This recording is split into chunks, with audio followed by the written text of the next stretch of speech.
ഇത് എത്ര നേരം വെച്ചാ നമ്മൾ വെയിറ്റ് ചെയ്യാ? ഏതായാലും ഈ വഴിക്ക് അവര് വരാതിരിക്കില്ല. മായ ഇവിടെ നിൽക്കേ.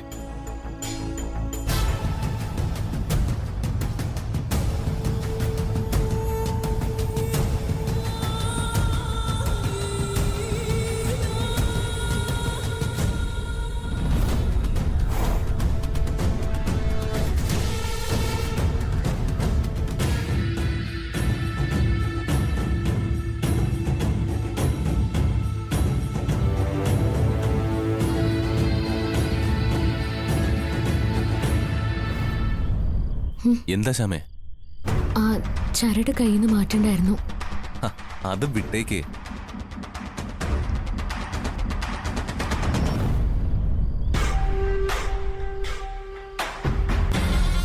മായ ഇവിടുന്ന് അങ്ങോട്ട് മാറി നിന്നോ.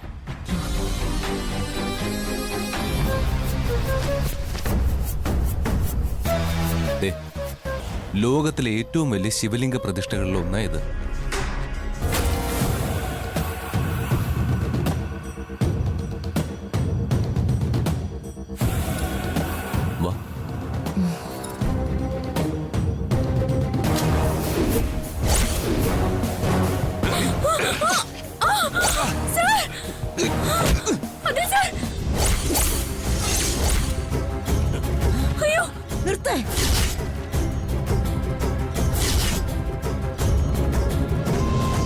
നിർത്ത്! അമ്പലത്തിൽ വരുന്ന ഭക്തരെ ആക്രമിക്കുന്നു. മാറി നിൽക്കുന്നള്ള അങ്ങോട്ട്.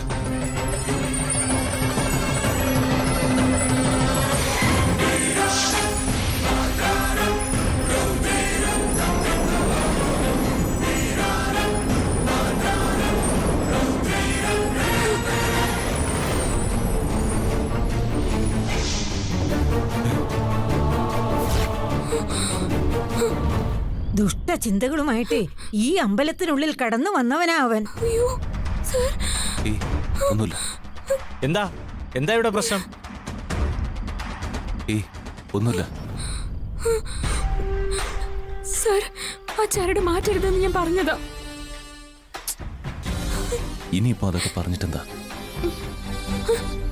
അയ്യോ, ആ അമ്മ എവിടെ? അതെ. എന്താ കുട്ടി, നിങ്ങൾ ആരെങ്കിലും ഉപദ്രവിക്കാൻ വന്നോ? ആരാണെന്നൊന്നും അറിയില്ല. ഒരാൾ ആക്രമിക്കാൻ വേണ്ടി വന്നു. മുഖമൊക്കെ മറിച്ചിട്ടുള്ള ഒരാള്. ഇവിടുത്തെ ഒരു അമ്മയില്ലേ, ശൈലജാമ്മ, അവരാ ഞങ്ങളെ രക്ഷിച്ചത്. ഇവിടുത്തെ ശൈലജാമ്മയോ? അതാരാ? ഈ അമ്പലത്തിലെ ആളാണെന്ന് പറഞ്ഞു. ഈ അമ്പലത്തിൽ അങ്ങനെ ഒരാളില്ല.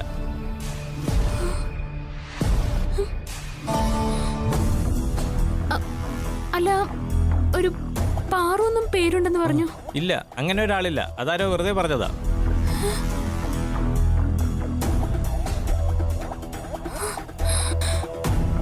സർ, നമുക്ക് തിരിച്ചു പോവാം. പോകട്ടെ. സാരില്ലപ്പാ.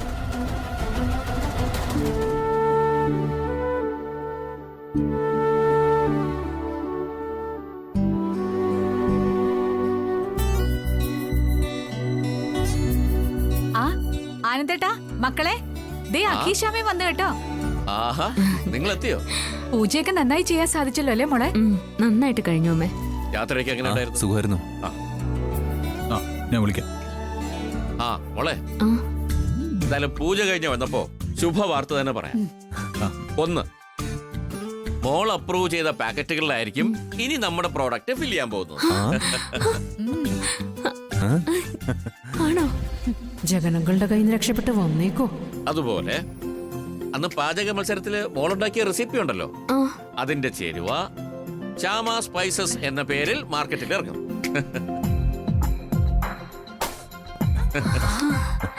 മോൾക്കായിരിക്കും അതിന്റെ ഫുൾ ചാർജ്. താങ്ക് യു അച്ഛാ. കമ്മിറ്റി അപ്രൂവ് ചെയ്ത് കഴിഞ്ഞു. അതിന്റെ ഡീറ്റെയിൽസ് എല്ലാം GM മോൾക്ക് ബ്രീഫ് ചെയ്ത് തരും. അപ്പൊ ഐശ്വര്യമായിട്ട് ഒരു ഷേക്ക് തന്നിട്ടെ. ആ, യാത്ര കഴിഞ്ഞ് വന്നതല്ലേ, നിങ്ങൾ റെസ്റ്റ് എടുക്കുക. ഞാനും ആദ്യം ഓഫീസിലേക്ക് പോവാ. അരുൺ നേരത്തെ ഇറങ്ങി. ശരി അച്ഛാ. അമ്മേ, ജയന്തി അടുത്ത് വന്നില്ലേ? ഇന്നോ നാളെയോ വരുന്നു പറഞ്ഞിട്ടുണ്ട്. അപ്പൊ ശരി, എന്നാ ഞങ്ങൾ ഇറങ്ങട്ടെ. ശരി ഏട്ടാ. ശരി എന്തേട്ടാ. എന്താടാ കൈ മുറിഞ്ഞ പോലെ? ഏയ് അതെന്താ? ഒന്നുമില്ലേട്ടാ. ഏയ് ഒന്നുമില്ലേട്ടാ. ഒന്നുമില്ലേ അച്ഛാ? എന്ത് പറ്റി? അമ്മേ ഇത് നോക്കി. ഇതെങ്ങനെ പറ്റി? എന്താടാ ഇത്? ഏയ് അത് കൈയൊന്നും ഉറഞ്ഞതാ. മോളെ നിനക്കിതിനെ കുറിച്ച് വല്ല അറിയോ? കൈ ഉറഞ്ഞതോ? കൈ ഉറയുന്നത് ഇങ്ങനെയാണോ? ഏട്ടാ വസു, ഇത് നോക്ക്. എന്താ മോനെ? എന്താ ശ്യാമേ, എന്താ സംഭവിച്ചേ? പറയാൻ. അതേട്ടാ, അവിടെ ആരോ അഖിൽ സാറിനെ അപായപ്പെടുത്താൻ നോക്കിയതാ. അഖി, ഈശ്വര, എന്തൊക്കെയാ ഞാൻ ഈ കേൾക്കുന്നേ? അമ്മേ കുഴപ്പമൊന്നുമില്ല, ഒന്നുമില്ല. അവർക്ക് ആള് മാറിയതാ. ആരാ ആള്? നീ പോലീസ് റിപ്പോർട്ട് ചെയ്തോ? മുഖം മൂടി വെച്ചിരുന്നു, അതുകൊണ്ട് തന്നെ മുഖം വ്യക്തമില്ല. അച്ഛത് സാരമില്ല, ഒരു കുഴപ്പമില്ല.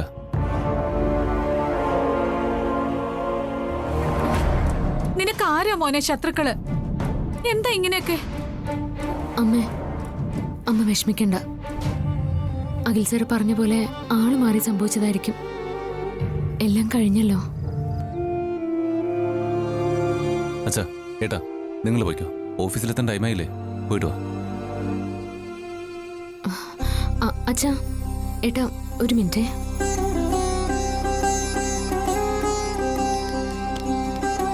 അച്ഛാ,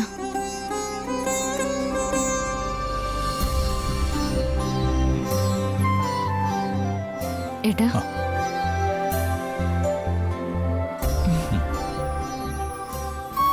അതെ, ശരി അച്ഛാ. ശരി. അഖി, ഇതൊക്കെ കേട്ടിട്ട് അമ്മയ്ക്ക് പേടിയാവുന്നു മോനെ. വിഷമിക്കാതമ്മേ, ഇതൊക്കെ സില്ലി തിങ്സ് അല്ലേ.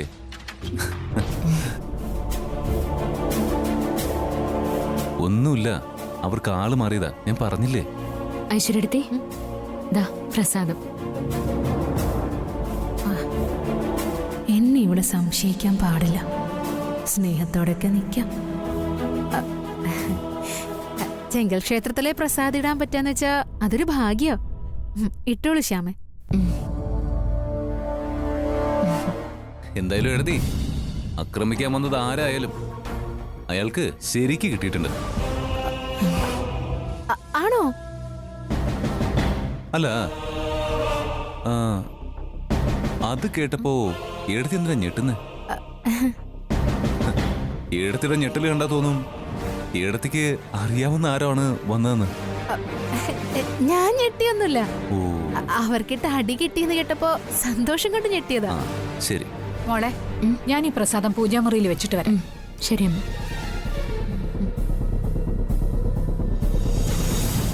ഹോ, പുണ്യം ചെയ്ത കൈകൊണ്ടാ എനിക്ക് കുറിയിടുന്നേ. ഇതിപ്പരം ഭാഗ്യം വേറെ എന്തുണ്ട്?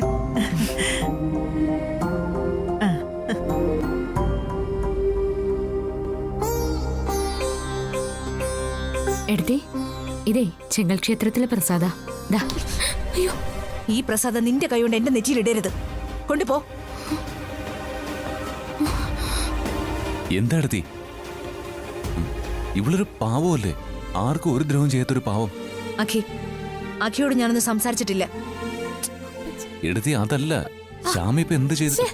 എന്താ ഇത്? അഖി, ശ്യാമ നിങ്ങൾ ചെല്ല്. അമൃതേടത്തെ ശ്യാമെ വിഷമിപ്പിക്കാതെ. എനിക്കറിയാം എന്ത് ചെയ്യണമെന്ന്. എന്താ ഇവിടെ? എന്താ മോളെ, എന്താ കാര്യം? ഏയ് ഒന്നുമില്ലമ്മേ. ഒന്നുമില്ലമ്മേ, ഒന്നുമില്ല. അമ്മ, ഏയ്, ശ്യാമേ എന്താ മോനെ? ഒന്നുമില്ലമ്മേ, ഒന്നുമില്ല.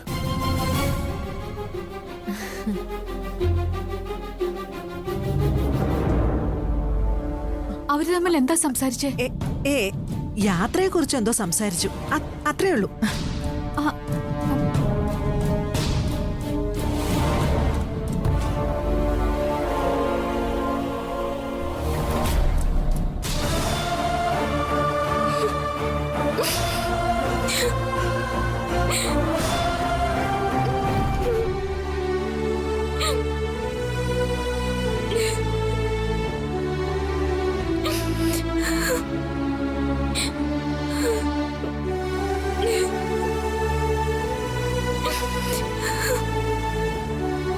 എടോ ശ്യാമേ, ഇങ്ങനെ കരയാതെ.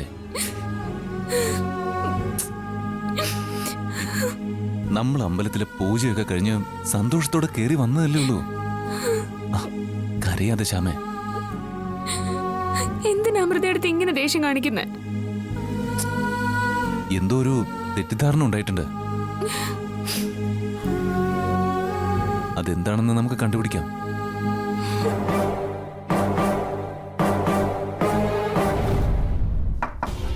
അതെ, ഞാനൊന്ന് അകത്തേക്ക് വന്നോട്ടെ.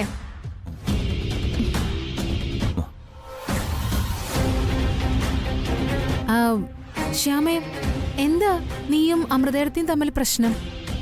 എന്താ കാര്യം? ഇല്ല അടുത്തേ, ഞങ്ങൾ തമ്മിലൊരു പ്രശ്നമില്ല. ശ്യാമയ്ക്ക് കാണില്ല, പക്ഷേ അമൃതേടത്തിക്ക് നല്ല പ്രശ്നമുണ്ട്. സത്യം, എനിക്ക് ശ്യാമയോട് ചില ഇഷ്ടക്കേടുകളൊക്കെ ഉണ്ടായിരുന്നു. അത് മറച്ചു വെക്കുന്നുമില്ല. പക്ഷേ ഇപ്പൊ അമൃതേടത്തിയുടെ ഈ വഴക്ക് കാണുമ്പോ എനിക്ക് നല്ല വിഷമം തോന്നുക ശ്യാമ.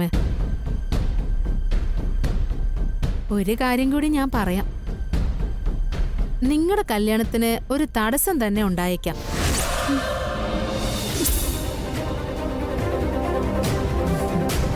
അതുകൊണ്ട് എന്ത് നേരിടാൻ തയ്യാറായിരിക്കുന്നതാ നല്ലത്. ഈശ്വര, ഇതിന് മാത്രം ഞാൻ ഒരു തെറ്റും ചെയ്തിട്ടില്ല. എന്തായാലും ശരി, വിവാഹത്തിന് മുമ്പ് എന്തെങ്കിലുമൊക്കെ സംഭവിക്കും, അതുറപ്പാ. വിവാഹത്തിന് മുൻപ് ഒന്നും സംഭവിക്കാൻ പോകുന്നില്ല. അങ്ങനെ എന്തെങ്കിലും സംഭവിക്കുമെന്ന് ആരും മനപ്പായസം കുടിക്കുകയും വേണ്ട. അതെന്താ ആക്കി അങ്ങനെ പറയുന്നേ? ആ, ആക്കി പറയുന്ന കേട്ടാ എനിക്കിതിലെന്തോ പ്രത്യേക താല്പര്യം ഉണ്ടെന്ന് തോന്നുമല്ലോ. തോന്നുകയല്ല, എനിക്ക് വ്യക്തമായി അറിയാം. പ്രത്യേക താല്പര്യം തന്നെയുണ്ട്. ഇവിടെ ഈ പ്രശ്നങ്ങളുടെ ഒക്കെ പിന്നില് നിങ്ങൾ ഒരാളാ. അഖി, സൂക്ഷിച്ച് സംസാരിക്കണം. സർ വേണ്ട, ഒന്നും വേണ്ട. ഒന്നും വേണ്ടെന്നോ? എന്നുവെച്ചാ ഞാനെന്തോ കുറ്റം ചെയ്ത പോലെയാണല്ലോ. കാര്യങ്ങളൊക്കെ നന്നായി പോട്ടെ എന്ന് വെച്ച് ഞാൻ വന്ന് പറഞ്ഞപ്പോ എന്നെ അവഹേളിക്കുന്നു. വലിയ വർത്തമാനൊന്നും പറയണ്ട. ഞാൻ പലതും കണ്ടില്ല എന്നടിക്കുന്നത് നിങ്ങൾ എന്റെ ഏട്ടത്തി ആയതുകൊണ്ട്, ഏട്ടന്റെ ഭാര്യ ആയതുകൊണ്ട്. ശ്യാമയെ അമ്മ അംഗീകരിച്ചത് നിങ്ങൾക്കൊട്ടും ഇഷ്ടപ്പെട്ടിട്ടില്ല എന്ന് എനിക്കറിയാം. സർ, സർ വേണ്ട, ഒന്നും പറയല്ലേ. ഇതൊക്കെ നേരത്തെ തന്നെ സംസാരിച്ചിട്ടുള്ളതല്ലേ? ഇല്ല, ഇന്ന് എനിക്ക് ഇവരോട് സംസാരിച്ചേ പറ്റൂ.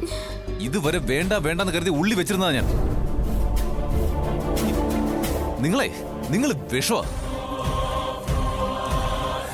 നല്ല ആൾക്കാർ പോലും നിങ്ങളുടെ കൂടെ ചേർന്നാ കെട്ടുവോ? അമൃത അടുത്തേക്ക് സംഭവിച്ചോ അത് തന്നെയാ. സർ, സർ വേണ്ട, പ്ലീസ്. എടുത്തി ഞാൻ പറയുന്നൊന്ന് കേക്ക്. എടുത്തി ഒന്ന് പോവും. എന്നെ വിഷമൊന്നും വൃത്തികെട്ടവളെന്ന് വിളിച്ചിട്ട് എല്ലാം കേട്ടിട്ട് ഞാനങ്ങ് പോണോന്നോ? അഖി, നീ എന്നെ ഭരിക്കാറൊന്നും ആയിട്ടില്ല. അതെനിക്കറിയാം. എന്റെ ചേട്ടനെ കൊണ്ട് സാധിക്കാത്തത് എന്നെ കൊണ്ട് സാധിക്കോ? പക്ഷെ ഒരു കാര്യം, ഇനിയുള്ള കണ്ണീര് കുടിപ്പിക്കാന്ന് നിങ്ങൾ വിചാരിക്കണ്ട. നിങ്ങൾ സ്വപ്നം കാണുന്നത് എന്താണെന്ന് എനിക്ക് നല്ലോണം അറിയാം. ഈ കല്യാണം മുടങ്ങണമെന്നല്ലേ മനസ്സില്? ആ ആഗ്രഹം നടക്കാൻ പോകുന്നില്ല. 15-ാം തീയതി നേരം വെളുക്കുമ്പോ ഞാൻ ഇവളുടെ കഴുത്തി വീണ്ടും താലി കെട്ടിയിരിക്കും. അതിനിടയിൽ എന്തെങ്കിലും ഉടായിപ്പോയിട്ട് വന്നാ എന്താ ഇവിടെ ഒരു ഒച്ചയും ബഹളമൊക്കെ? എന്താക്കി? എന്താ ഐശ്വര്യ? ഒന്നുമില്ലമ്മേ, ഞാൻ ഈ വീട്ടിൽ നിന്ന് മാറി തരണം, അത്ര തന്നെ. എന്തൊക്കെയാ നീ പറയുന്നേ? എന്താ കാര്യം? ശ്യാമ, എന്താ? അമൃതയെടുത്ത് ദേഷ്യം കാണിച്ചതിനെ പറ്റി സംസാരിക്കായിരുന്നു. അമ്മേ, എന്റെ അനിയന്റെ സ്ഥാനമല്ലേ ഇവന്? ഇവൻ പറയുവാ ഞാൻ വിഷമാണെന്ന്. ഞാനാ അമൃതയെടുത്തിയെ ഈ ശ്യാമയായിട്ട് തെറ്റിക്കുന്നേന്ന്. ഞാൻ പറഞ്ഞത് സത്യം തന്നെയാ. മതി, നിർത്ത. ഈ വീട്ടിലെ കാര്യങ്ങളെല്ലാം തല തിരിഞ്ഞു വരികയാണല്ലോ. മുമ്പ് അച്ഛന്റെയോ എന്റെയോ മുന്നിൽ വെച്ച് മക്കൾ ആരും ഉച്ചത്തിൽ സംസാരിക്കുക പോലും ഇല്ലായിരുന്നു. ഇപ്പതാ ഞാൻ നിൽക്കുന്ന കണ്ടിട്ട് ബഹളം വെക്കുക. സോറി അമ്മേ, സോറി. അമ്മ എന്റെ ക്യാരക്ടറിനെ ആക്കി ഇടിച്ചു താഴ്ത്തി സംസാരിച്ചു. അതിന്റെ ഒരു വിഷമത്തില് പറഞ്ഞു പോയതാ. ദേ, ഞാൻ എല്ലാവരോടും കൂടി ഒരു കാര്യം പറയാം. വിവാഹത്തിന് ഇനി 3-4 ദിവസമേ ഉള്ളൂ. ഇവിടെ അമൃതയ്ക്കെന്നല്ല ആർക്ക് വിഷമമായാലും ഞാൻ അതൊന്നും കാര്യമാക്കില്ല. ഈ വിവാഹം അങ്ങേയറ്റ സന്തോഷത്തോടെ നടത്തും. അതുവരെ ഈ വീട്ടിലാരും ആവശ്യമില്ലാതെ പ്രശ്നം ഉണ്ടാക്കരുത്. കാത്തിരുന്നു തള്ളേ, നിങ്ങൾക്ക് ഞാൻ വെച്ചിട്ടുണ്ട്.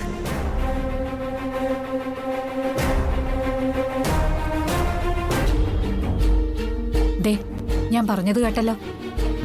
കേട്ടമ്മേ, ഞാൻ ശ്രദ്ധിച്ചോളാം. സോറി അമ്മേ. അമ്മേ സോറി, ഞാനും ശ്രദ്ധിച്ചോളാം. പോട്ടെ, ഇനി ഇങ്ങനെയൊന്നും ആവർത്തിക്കരുത്.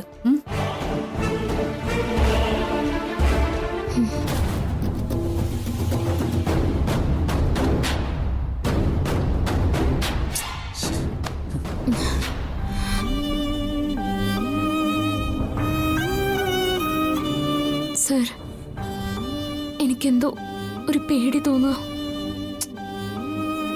ഒന്നും പേടിക്കാതറോ, ഞാനില്ലേ തന്റെ കൂടെ. സാർ ഇപ്പൊ എന്താ പറഞ്ഞേ? ഒന്നുകൂടി പറയോ? ഞാനില്ലേ തന്റെ കൂടെ.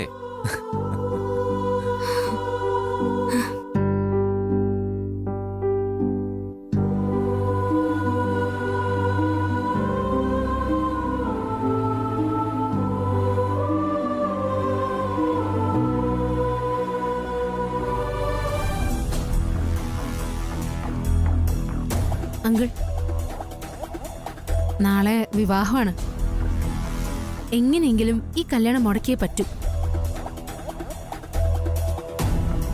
എന്തൊക്കെ സംഭവിച്ചാലും ശരി, നാളെ അവരുടെ വിവാഹം നടക്കാൻ പാടില്ല. ഈ അഖിലും ശ്യാമയും 2 പ്രാവശ്യം താലി കെട്ടിയവരല്ലേ? അതുമല്ല, വിവാഹിതരായിട്ടാണ് ജീവിക്കുന്നത്. അപ്പൊ പിന്നെ നാളത്തെ ഈ ചടങ്ങ് നടന്നാലെന്ത്, പൊളിഞ്ഞാലെന്ത്? അങ്ങനെ ഒരു കല്യാണം അല്ല അങ്കിൾ ഇത്. ശ്യാമയെ സംബന്ധിച്ച് നാളെ നടക്കുന്ന ചടങ്ങാ അവളുടെ യഥാർത്ഥ കല്യാണം. ആ വസുന്ധരയുടെ ആശീർവാദത്തോടു കൂടി നടക്കുന്ന ചടങ്ങല്ലേ. അതുകൊണ്ട് തന്നെ ശ്യാമയും അഖിലും ഈ ഒരു ദിവസത്തിന് വേണ്ടിയാ ഇപ്പൊ ജീവിക്കുന്നത് തന്നെ. നാളത്തെ കല്യാണം എങ്ങനെയെങ്കിലും നടക്കാതിരിക്കണം. അതോടെ ശ്യാമ വീഴും. ആ ചടങ്ങ് മുടക്കാൻ ഐശ്വര്യ എന്തെങ്കിലും സാധ്യതകൾ കാണുന്നുണ്ടോ? ആ അമൃതയെടുത്തി അവിടെ എന്തൊക്കെയോ നീക്കങ്ങൾ നടത്തുന്നുണ്ട്. അതിന്റെ വ്യക്തമായ ചില സൂചനകൾ എനിക്ക് കിട്ടിയിട്ടുണ്ട്. അതുകൊണ്ട് തന്നെ അമൃത എന്തെങ്കിലുമൊക്കെ ചെയ്ത് മുടക്കാൻ സാധ്യതയുണ്ട്. ഇന്ന് രാത്രി അപ്പച്ചിയെ സ്വാധീനിച്ച് ഞാനൊരു നീക്കം നടത്തും. അവളുടെ താലിയും വസ്ത്രങ്ങളും നശിപ്പിക്കും. അതില്ലാതായ വിവാഹം മുടങ്ങും. ഇത് 2 നടക്കുന്നില്ലെങ്കിൽ ഞാനൊരു നീക്കം അങ്ങ് നടത്തും. എന്താ ജഗനങ്ങൾ? എന്റെ കുറച്ചു പേര് രാവിലെ ചടങ്ങ് നടക്കുന്ന സമയത്ത് ഇടിച്ചു കയറി അങ്ങ് വരും. ബോംബെറിഞ്ഞ് ഒരു ഭീകരാന്തരീക്ഷം അവിടെ ഉണ്ടാക്കും. അതൊരു നല്ല ഐഡിയ. രാവിലെ ഐശ്വര്യ എന്നെ വിളിക്കണം. കാര്യങ്ങൾ എങ്ങനെ പോകുന്നു എന്നുള്ളതിനെ കുറിച്ച് വ്യക്തമായിട്ട് എന്നെ അറിയിക്കണം. അവിടെ ഒന്നും നടക്കുന്നില്ല എന്നുണ്ടെങ്കിൽ ബാക്കി ഞാൻ ഏറ്റു. ഓക്കെ അങ്കിൾ, നാളെ ചില അത്ഭുതങ്ങൾ നടക്കുമെന്ന് എന്റെ മനസ്സ് പറയുന്നു. നമ്മൾ ഇടപെടാതെ തന്നെ എന്തെങ്കിലുമൊക്കെ സംഭവിക്കും. എന്റെ പ്രതീക്ഷ മുഴുവൻ ആ അമൃതയില. അപ്പൊ ശരി അങ്കിൾ, കാണാം. ശരി.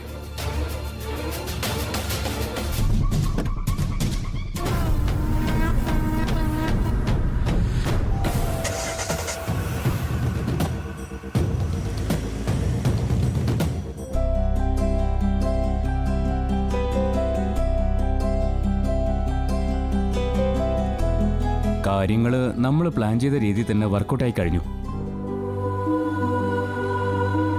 അടുത്തയാഴ്ച കൃഷ്ണതുളസിയുടെ പുതിയ പാട്ട് നമ്മൾ അപ്ലോഡ് ചെയ്യുന്നു. പക്ഷെ വിവേക്, അടുത്ത പാട്ടിന്റെ കാര്യം നമ്മൾ കുറച്ചുകൂടി ഒന്ന് ആലോചിച്ചിട്ട് മതി. ശ്യാമ മെന്റലി അപ്സെറ്റാ. എന്താടാ കാര്യം? അമൃതയടുത്തേക്ക് ശ്യാമയോട് എന്തോ ഒരു തെറ്റിദ്ധാരണ. ഏറ്റവും വലിയ കൂട്ടുകാരായിരുന്നു അവര്. സ്വന്തം സഹോദരിയേക്കാൾ കരുതലായിരുന്നു അമൃതയിടത്തേക്ക് ശ്യാമയോട്. പക്ഷേ കാര്യങ്ങള് പെട്ടെന്ന് തകിടം മറിഞ്ഞു. എന്താന്നറിയില്ല. പക്ഷേ അമൃതയിടത്തേക്കിപ്പോ കടുത്ത വൈരാഗ്യ ശ്യാമയോട്. അങ്ങനെ ശ്യാമ ആകെ ഡിപ്രഷന്റെ